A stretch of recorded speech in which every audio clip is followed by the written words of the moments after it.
What is up guys, Ghost here, and today we're going to be talking about some more Battlefield 4. A lot of buzz is going on around the game. A few days ago I threw up the analysis of the video that was shown on the E3 floor, and we went quite in depth there, and since then they have been live streaming content from the floor of E3, where just random people there have been playing Battlefield 4. They've been talking about the game. There were a couple of commentators there. They've been having interviews with various members of the development team at DICE.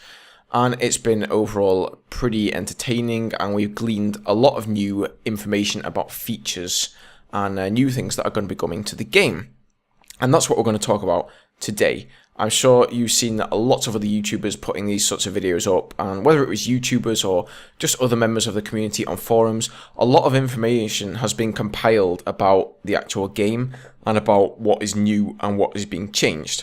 Now, in an interview with Patrick Back over at DICE, he actually said that the reason they wanted to have this live stream is that they simply didn't get enough time in their short little segment at E3 to explain as much as they wanted to and to tell us what they were going to change in the game as much as they would have liked to. So he thought that by putting up the stream, that was a great idea to just let members of the community out there sort of dissect the footage, and that's what you're seeing here in the background. It's the live stream. Sort of dissect that footage up and see for ourselves what has been changed in the game, and whether it's been YouTubers or other members of the community on Reddit or other forums, people have discovered a lot of different things, a lot of small things that are pretty difficult to notice, but are going to change the game a lot, and we're going to be talking about some of those here today.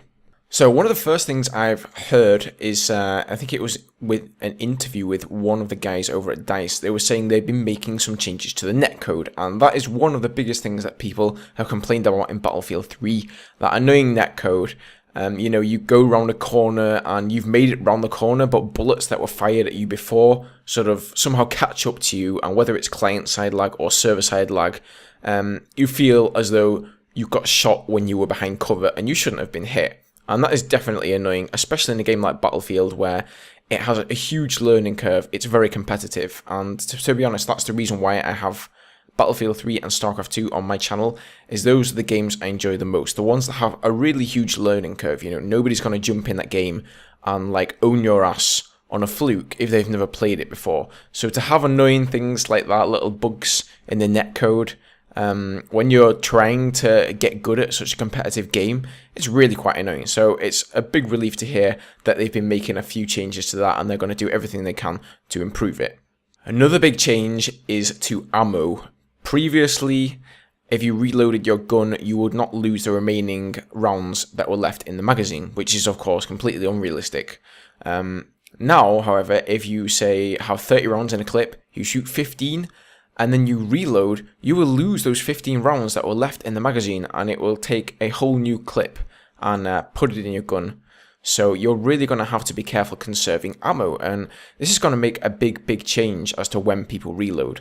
Of course, one thing that new players always have to learn is you can't reload too fast, because often somebody will come around the corner as soon as you kill some guy, and you'll be reloading and you get killed. But now, even more so, because you're going to lose rounds because of it. And when I think of weapons like the Scar H, sometimes you'll take somebody out and it will take 15 out of your 20 rounds in order to drop them, and you only have 5 rounds left in the chamber. And what do you do in those situations?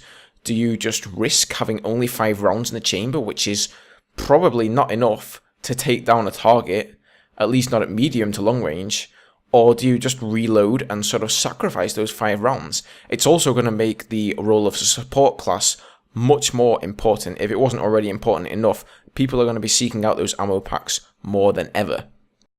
A lot of changes have been made to squads. So first of all, as I mentioned in the previous video, squads are now 5-man. So that, to me, is nothing more than just positive, especially if they're looking to press Battlefield 4 as a more competitive game than they did with Battlefield 3. That's definitely a good thing, I feel. It's always nice having one more person to spawn on, one more person there to stay alive without your squad being wiped. And that actually leads me to my next point, and that is about the squad perk system. Obviously, previously, you had the perks that you could select, and in public games, you always run into trouble where somebody in your squad is using the same perk as another guy, and you type in chat, try and tell them to switch, and they just either don't notice, or they ignore you and they don't switch. And it's just really not optimal.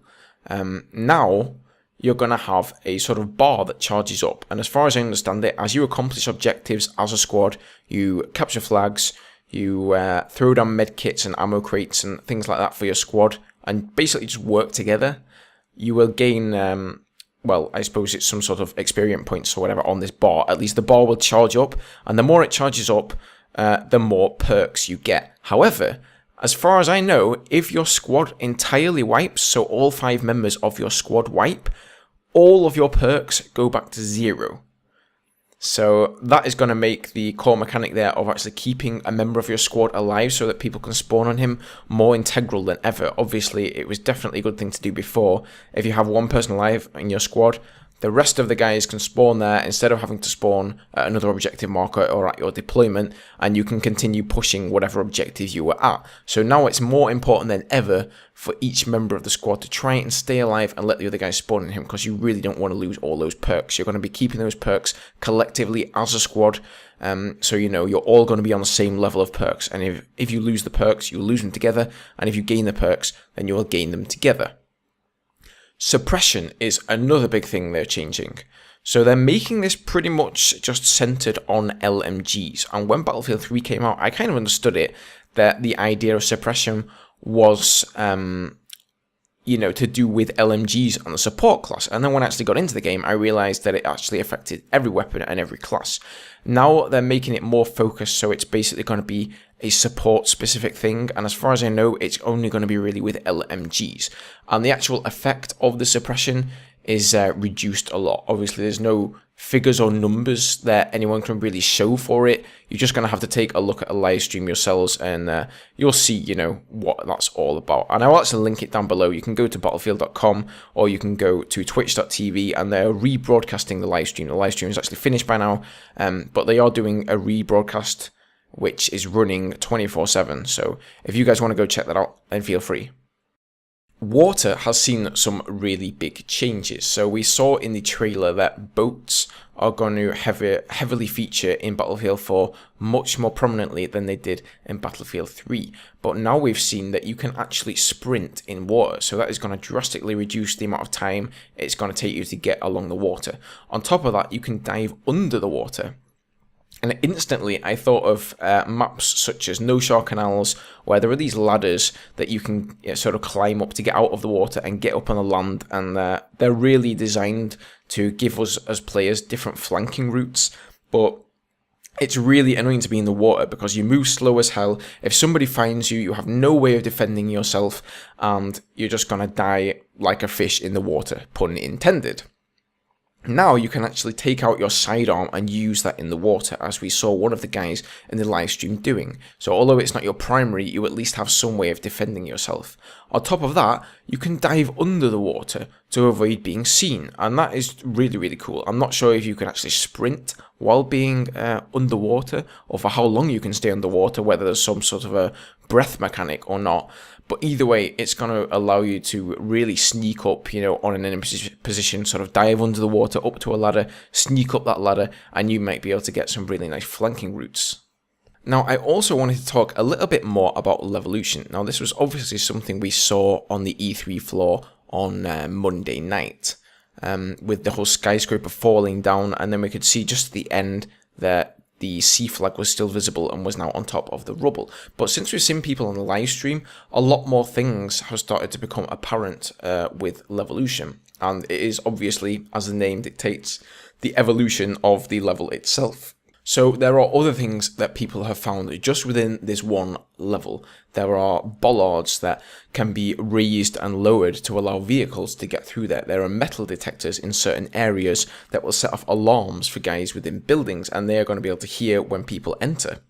After the skyscraper fell down, there are huge dust clouds gathering everywhere, and this was something that I found really cool in Battlefield 3, was the dust clouds and sort of debris that you got from explosions. Often if you were sniping, it absolutely obscured your view so that you wouldn't be able to snipe people as easily, and I just thought that was such a realistic nice touch to the game. So when this skyscraper actually goes down, it creates this massive cloud of dust, just as it would in real life.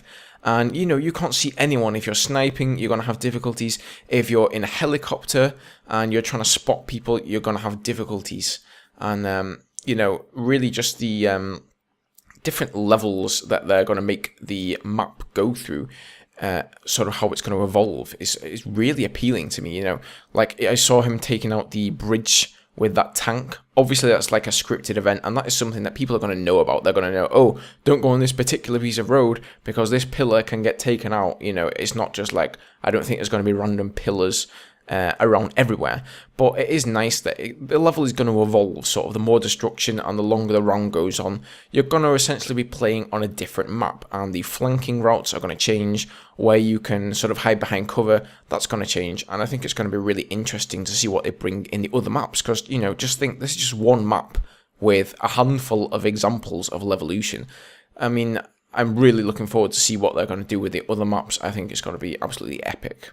So that neatly brings me to my next point there, talking about helicopters, and that is the point of vehicles. I wanted to talk about this because if you're like me and you frequent the forums regularly, then you're going to see a lot of threads about people ranting about jets and helicopters, that they just completely got dominated.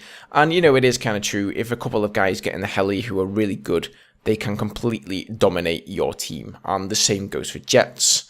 So really some sort of a nerf, I feel, was needed, and I'm really happy with the way they've done it. They've actually changed the ammo in the way that you don't get infinite ammo anymore. So, for example, in a tank, you have 4 shots.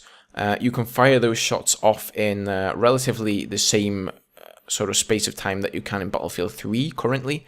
However, once you've fired those 4 shots, you then have to wait, I think it's around 7 or 8 seconds for your shells to begin reloading. So you're sort of left a little bit high and dry. All you're going to have is your heavy machine gun to defend yourself. So you can't anymore drive into an area with like 10 or 15 infantry, fire off all your shots, and then you're going to kind of be like, oh crap, now I've got to retreat a little while so that my rounds can reload, and I'm not going to be sort of caught with my pants down. And, you know, before, people will just, they will fire at anything. They will fire at buildings just to destroy cover, just to sort of check if an enemy soldier happens to be inside the building, and things like that. Now we're actually going to have to think about conserving the ammo a little bit more. You know, you're not going to want to just fire at random targets. You're probably going to want to wait until you have a worthwhile shot with the main cannon there. However, the 50 cal, that still has infinite ammo, and it's actually been buffed, so it's doing more damage. Now, similarly, when it comes to the helicopters, they have a full 14 rockets for the pilot. I'm not sure about the gunner position. I'm pretty sure they have infinite ammo, just as the gunner position on the tank does. But for the pilot, you get 14 rocket pods, and then you only get one more salvo. So you get 14 rockets, 1 reload, 14 more rockets, and that's it. Then you're going to have to wait, probably for the same amount of time you have to do in the tank in order to reload. Now, we haven't seen the jets featured yet, but if they're going to follow suit, then I'm pretty sure they're going to be working with the exact same mechanic so that you can't spam your rocket pods the entire round. Another thing they've decided to implement into the game is the battle recorder and the sort of observation mode, which is really great. It's something that a lot of people have been crying out for, and I feel something that has really been lacking in Battlefield 3.